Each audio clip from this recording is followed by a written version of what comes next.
Olá, seja muito bem-vindo a mais um programa Essência. Aqui, as suas dúvidas ganham espaços e as respostas têm profundidade. Eu aproveito e convido você para clicar no link abaixo e ter a oportunidade de assistir o sermão na íntegra. E hoje estamos aqui com convidados especiais, começando apresentando o nosso pastor Lelis, da Igreja Adventista do 7º dia do JUVV. Seja bem-vindo, pastor. Obrigado. Também estamos aqui com a Malussa.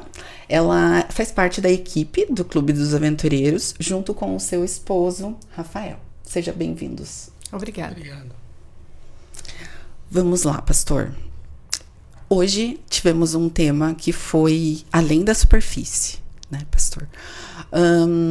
E com isso tudo, né, com toda essa profundidade, trazemos perguntas aí desafiadoras. O pastor está preparado? Não sei.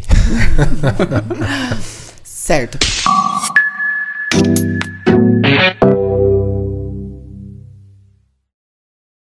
Certo, pastor. Começando. No final do culto, escutamos um louvor que falava sobre Deus nos sustém. Deus é bom o tempo todo. Como o Senhor nos explica e como a gente pode ajudar as crianças, né, a entenderem essa mensagem? Deus é bom, Deus nos sustém o tempo todo. De duas formas. Porque com criança a gente precisa ser muito simples e prático. Eles não entendem de conceitos e filosofias. Uma forma, eu diria que é demonstrando na nossa experiência como adulto. No momento que acontece alguma situação na nossa vida e a gente demonstra que continua confiando em Deus, que continua acreditando que Deus vai nos sustentar, vai nos cuidar, que Deus continua sendo bom, mesmo diante de alguma dificuldade, aquilo certamente é observado pela criança. E a outra forma é de nós fazer aquela operação de água mole em pedra dura, sabe? Sempre repetindo isso em todas as ocasiões adequadas para uma criança. Então, de repente, ela vem para casa da escola porque sofreu alguma situação na escola. E a gente vai tentar ouvi-la, vai tentar ajudar o nosso filho, a nossa criança, mas sempre concluir dizendo que Deus é bom, que Deus não vai desamparar, que Deus vai recompensar, que Deus ajuda, sabe? Sempre colocar Deus quando acontecerem situações adversas na vida da criança. Porque essa repetição ela vai levar para a vida. E quando ela tiver uma dificuldade lá, na vida adulta, na vida jovem, até na própria velhice dela, ela vai lembrar. E se ela não lembrar, isso vai ficar no inconsciente dela. Sabe? Ela recebeu uma situação desagradável na vida, mas ela lembra. Deus é bom. Deus não vai me desamparar. Eu sei que Deus está comigo. Então, esse processo educativo ele deve ser constante na vida de uma criança, porque isso depois vai para frente. Obrigada, pastor. Malussa? Pastor, na história de hoje tinha Sadraque, Mesaque e Abednego. Eles juntos foram para a fornalha porque defenderam sua fé. O senhor acredita que se eles tivessem separados, tivesse somente um deles, ainda assim ele teria sido fiel? Essa é uma pergunta muito interessante, porque os três ali passam a ideia de força do grupo, porque eles estavam em grupo, e quando a gente está em grupo, a gente tem mais força. Só que veja, 3 não é uma quantidade muito grande. E aí,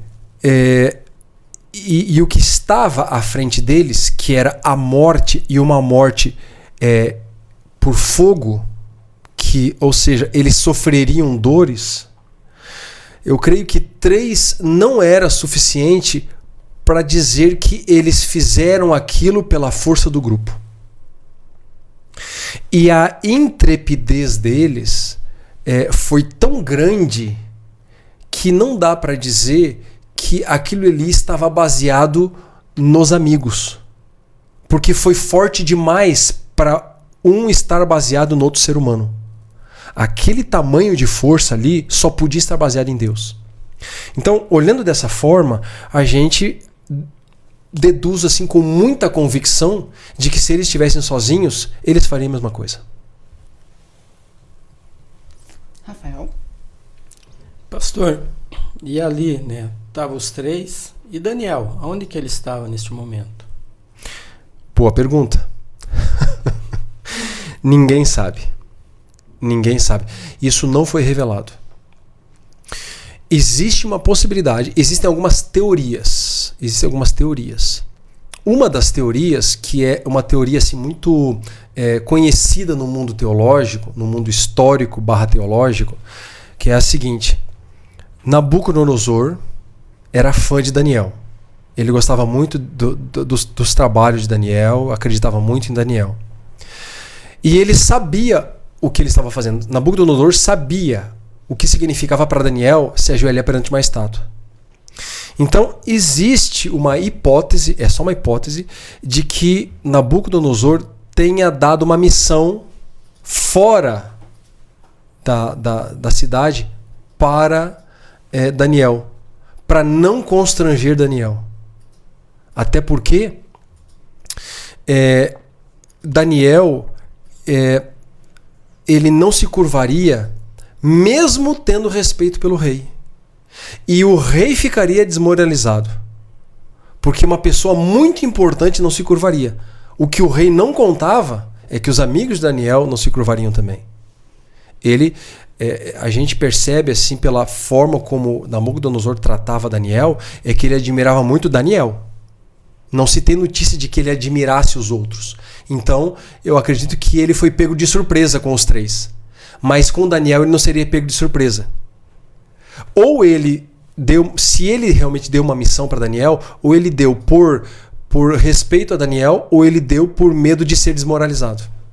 Porque Daniel não ia se ajoelhar também não. Entendi. Obrigado, pastor. Ok. Obrigada, pastor. Pastor, hoje, né, comemoramos um dia especial, junto com um sermão especial. Conta para nós, qual é a essência do sermão de hoje? Hoje foi o dia da criança adventista e o Dia Mundial dos Aventureiros que nós comemoramos aqui. Nós usamos as crianças na mensagem, e a mensagem ela foi pensada para os adultos, mas também foi pensada para elas.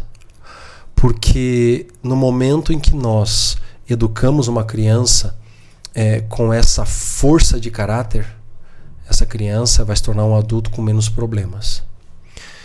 E a essência que eu quis transmitir para elas e para os adultos é que nós podemos ter a certeza de que se nós formos firmes nos nossos princípios, nós seremos recompensados. O nosso final será mais feliz do que as pessoas que não cumprem. Amém, pastor. Obrigada mais uma vez pela mensagem. O senhor pode finalizar o programa com uma oração para nós, por favor? Sim.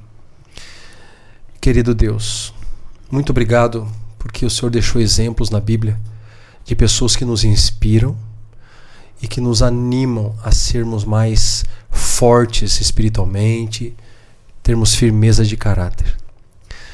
Nos ajuda, Senhor, a termos a força de Sadraque, Mesaque e Abednego. E a todas as pessoas que estão assistindo esse programa pela internet, que vão assistir, que estão assistindo, e as pessoas que já assistiram esse sermão, que elas tenham isso em mente, que quando acontecer algo onde elas precisam tomar uma decisão, elas tomem a decisão pelo lado certo, porque desta forma elas serão mais felizes.